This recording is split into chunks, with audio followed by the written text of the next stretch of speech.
Good morning students. अपना जो lesson चल रहा है जनरल एंड सब्सिडी बुक, उसके अंदर अपने एक टॉपिक आता है अकाउंटिंग इक्वेशन यानी लेखांकन समीकरण। अब लेखांकन समीकरण होता क्या है?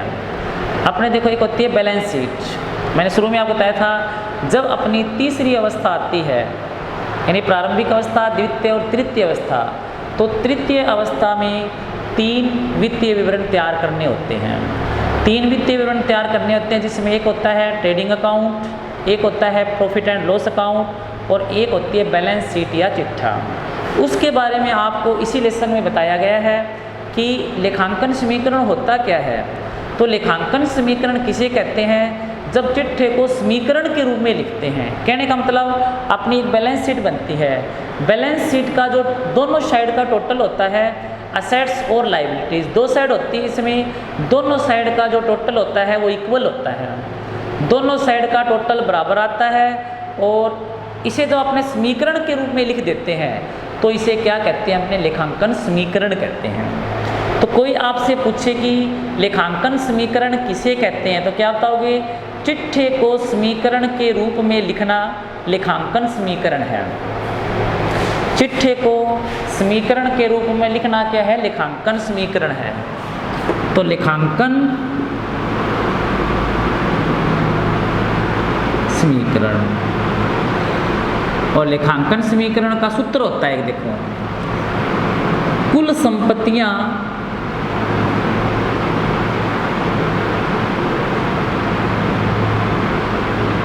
बराबर पूंजी प्लस बाह्य दायित्व।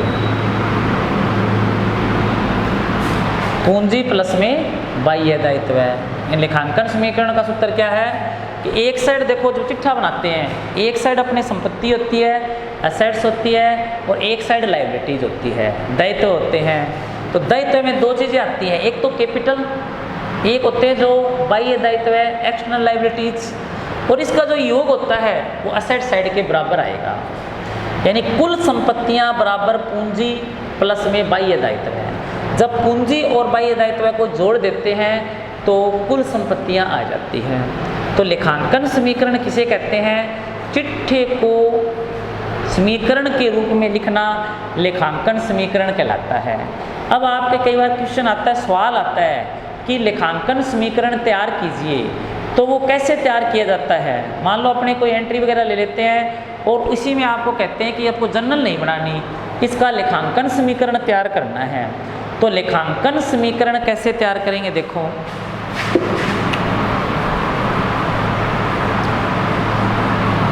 मान लो अपने कोई 5 प्रविष्टियां ले लेते हैं। ऐसा कहे, रमेश ने 10,000 रुपये नगद लगाकर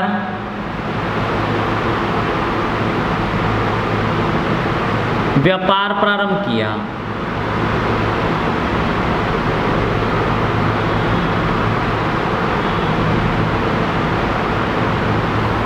रमेश ने 10,000 रुपये नगद लगाकर व्यापार प्रारंभ किया। नंबर 2, उसने 10,000 रुपये का नगद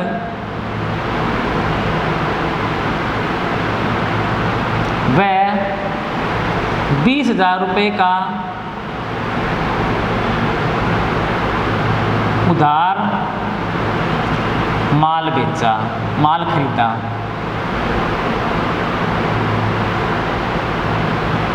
उसने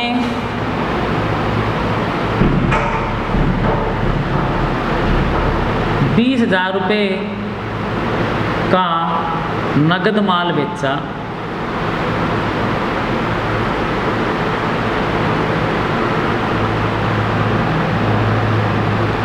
उसने 10,000 रुपये मजदूरी के चुकाए।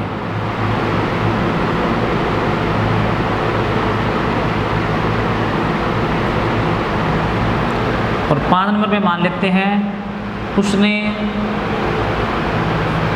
20,000 का उधार माल बेचा। ये मान लो एक बार आपको 5 लाइनें दी हैं और इसका कहे कि आपको लेखांकन समीकरण तैयार करना है। इसका क्या करना, आपको लेखांकन समीकरण तैयार करना है। तो लेखांकन समीकरण तैयार कैसे करते हैं, देखो ऊपर लिखते हैं लेखांकन समीकरण। अब लेखांकन समीकरण का सूत्र क्या होता है अपना, संपत्तियां, पहले तो लिखो इसमें कॉलम होते हैं, एक तो देखो क्रम संख्या का,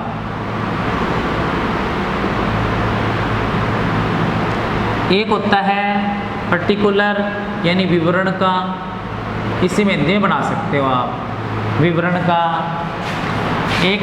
अब विवरण के बाद देखो कॉलम आएगा, सूत्र होएगा अपना संपत्तियां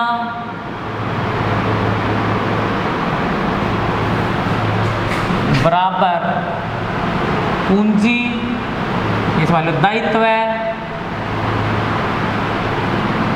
प्लस में पूंजी, दायित्व और पूंजी को जोड़ देते हैं तो अपनी संपत्तियों के बराबर होता है। अब मेन चीज़ इसमें होती है कि आपको पहले ये पता लगाना पड़ता है, जो ये 5 एंट्री दे रखी है, इस 5 एंट्री में कौन सी संपत्ति है, कौन से दायित्व है। जैसे रमेश ने 10,000 रुपये नगद लगाकर व्यापार प्रारंभ किया। रमेश ने क्या किया है, 10,000 रुपये नगद लगाकर व्यापार प्रारंभ किया। तो देखो इसमें एक एंट्री अपने करते हैं तो इसकी एंट्री कैश टू कैपिटल होती है। अब कैश संपत्ति है अपनी, कैश तो क्या एक बिजनेस के लिए संपत्ति है और कैपिटल अपना दायित्व है, तो उस साइड आएगी दायित्व है। कैपिटल एक व्यापार के लिए दायित्व होता है, क्योंकि लगाता तो व्यापारी है, लेकिन व्यापार और व्यापारी का संबंध अस्तित्व है अलग अलग माना जाता है, इसलिए उसे क्या एक लायबिलिटीज मानी जाती है व्यापार के लिए। तो क्या लिखोगे, देखो क्रम संख्या तो बाद की बात है, विवरण दे देंगे। संपत्तियों में पहले आपको पता लगाना पड़ेगा कि कौन कौन सी संपत्तियां आएगी। तो एक तो अपनी संपत्ति कौन सी होगी, इसमें कैश होगी। एक तो कॉलम आपको इधर नगद का बनाना पड़ेगा, फिर प्लस का निशान लगाना पड़ेगा, फिर इधर क्या आ गया अपना पूंजी आ गई, तो इधर एक कॉलम पूंजी का बनेगा, ठीक है। उसके बाद देखो दूसरे में है, उसने 10,000 रुपये का नगद माल बेचा, तो नगद का कॉलम अपना बना हुआ है, खरीदा है 10 का उधार। एक अपने पास क्या गया, 10,000 का माल आ गया, माल अपनी संपत्ति होती है, एक कॉलम बनेगा इसमें माल का। और उधार माल खरीदा, जिस व्यक्ति से अपने उधार माल खरीदते हैं उसे क्या कहते हैं, अपने लेनदार कहते हैं। लेनदार अपना दायित्व होता है जिसे हमें बाद में पेमेंट करना पड़ता है, इसलिए एक कॉलम अपना इसमें लेनदार का बनेगा, ये अपना दायित्व है, लेनदार प्लस पूंजी।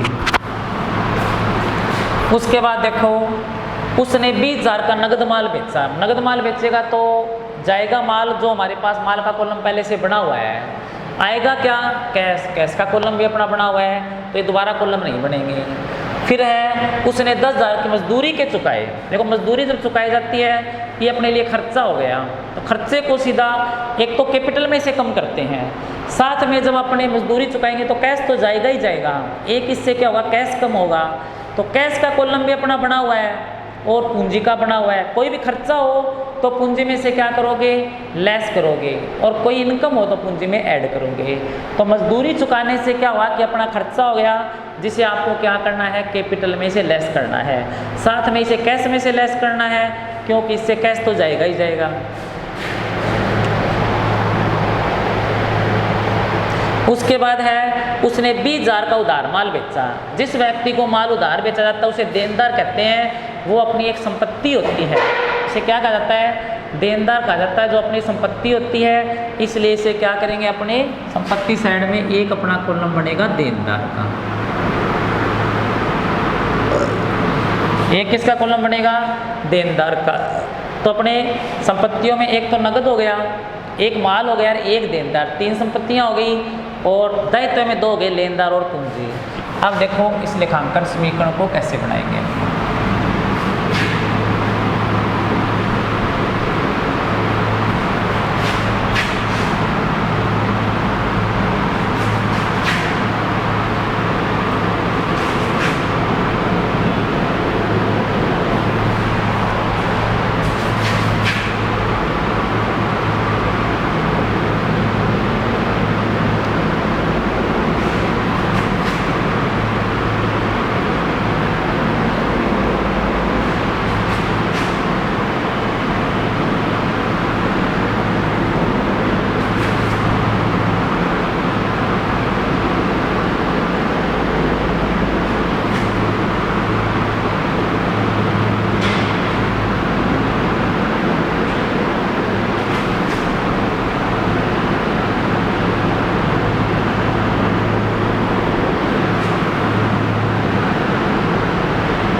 देखो नंबर 1 पे अपने हैं,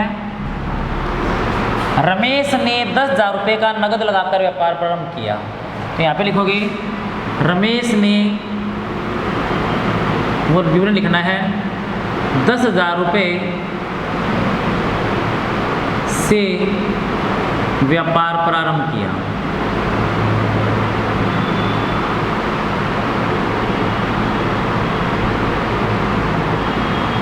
अब व्यापार प्रारंभ किया तो व्यापार में आया क्या? कैश। और जब व्यापारी द्वारा जो राशि व्यापार में लगाई जाती है वो क्या कहलाती है? कैपिटल। तो एक क्या हो गया? कैपिटल। तो एक तो कैश व्यापार में आई है, हमें व्यापार को लेकर चलना है। रमेश ने लगाए तो रमेश ने लगाए, इसका मतलब व्यापार में तो वो रुपए बढ़े हैं, व्यापार में क्या है? वो रुपए बढ़े हैं। तो इससे क्या होगा? एक तो अपनी कैश बढ़ी है। तो कैश में कितने रुपए बढ़ गए? कैश में बढ़ गए 10,000 रुपये। तो कैश लगा दो 10,000। यहाँ पे प्लस माल पे कोई प्रभाव नहीं, 0, प्लस देनदार पे कोई प्रभाव नहीं, 0, बराबर लेनदार पे कोई प्रभाव नहीं, 0, प्लस जब व्यापारी द्वारा व्यापार में राशि लगाई जाएगी तो इससे पूंजी बढ़ेगी। व्यापार में जो धनराशि लगाई जाती है वो क्या है? पूंजी है। तो साथ में 10,000 रुपये पूंजी के आ गए, ये 10,000 रुपये कैपिटल के हो गए। इतना ध्यान रखना, ये जो इक्वल का निशान है इससे इधर और इधर, इन दोनों का जो टोटल है वो इक्वल होना चाहिए। तो फिलहाल इधर कितना है? 10,000, उधर भी कितना है? 10,000। ठीक है। अब नंबर 2, नंबर 2 है, उसने 10,000 रुपये का नगद व 20,000 का उधार माल खरीदा। तो यहाँ पे ऐसे तो नगद तथा उधार माल खरीदा।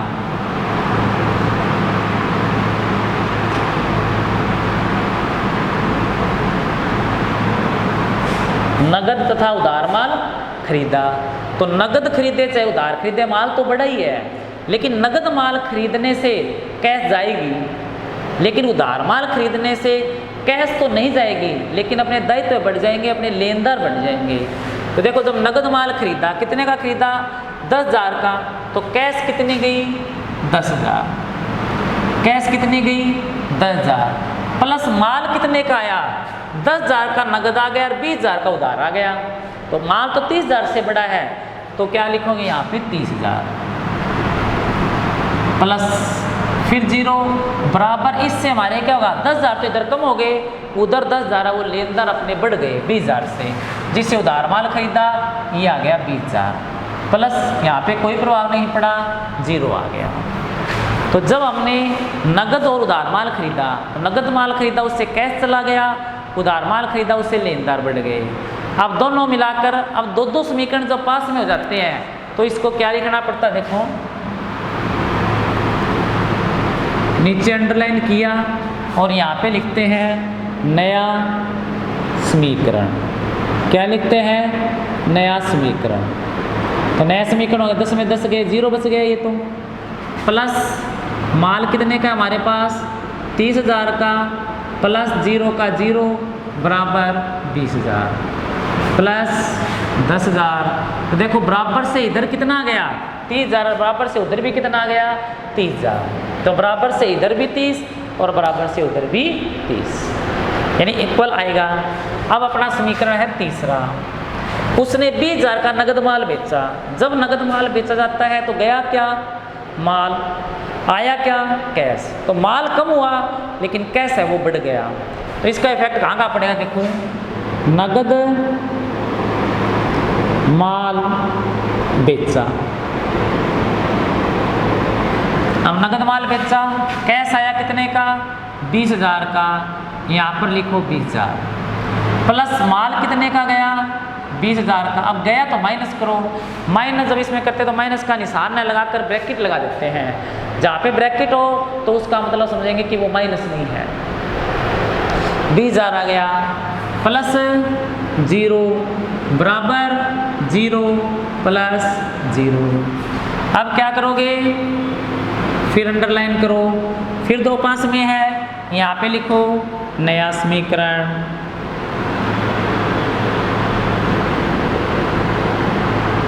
ये आया 20,000 प्लस में 30 में से 20 गए, 10,000 प्लस 0 बराबर 20,000 प्लस में 10,000।